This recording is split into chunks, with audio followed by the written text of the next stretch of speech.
Although Joint Cabinet spokesperson Minister Ramesh Patran admits that the country is currently facing a dollar crisis, the government is of the stance that the country will settle the $500 million worth of international sovereign bonds due on the 18th of this month. Every Sri Lankan government in the past has made arrangements to settle the loans they have obtained. The Sri Lankan government will take swift steps to settle these $500 million in this particular instance as well. We have clearly stated that we have the required strength to do that.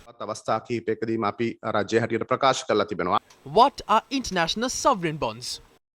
International sovereign bonds is a facility obtained by a government from the open market for its financing needs. The government will issue bonds to the market, and it is the government that takes responsibility for settling these bonds. The government will have to pay back the money within a short period of time, along with a comparatively higher interest rate. Instead of the concessionary loan schemes obtained from financial institutions such as the International Monetary Fund or the World Bank, international sovereign bonds can be obtained with much ease. Sri Lanka entered the sovereign bond market in the year 2007.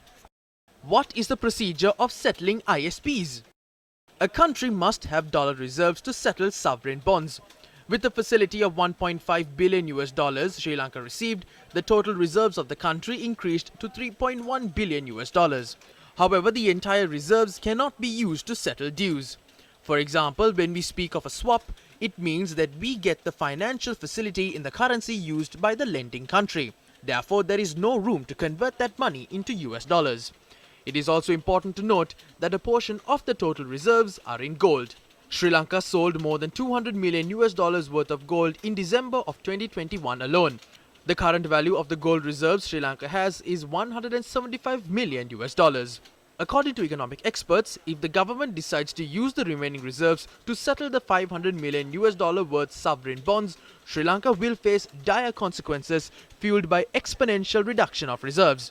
5 present and former chairman of the Ceylon Chamber of Commerce, who appeared on Face the Nation last night, emphasized that the government's decision to settle the sovereign bonds is indeed very dangerous. They pointed out if the international grading agencies decide to downgrade the credit rating of Sri Lanka furthermore, the situation would be even more dangerous. When our people are standing in the gas queue or when they are standing in the milk food queue, they are not really making a sacrifice on behalf of the country. They are really making a sacrifice on behalf of bondholders. That's fundamentally what it is. And I think we need to make a shift there.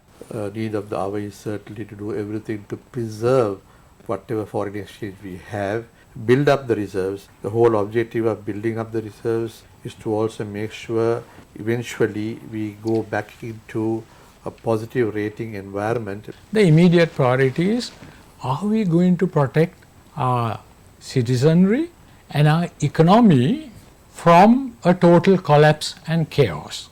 That is the top priority.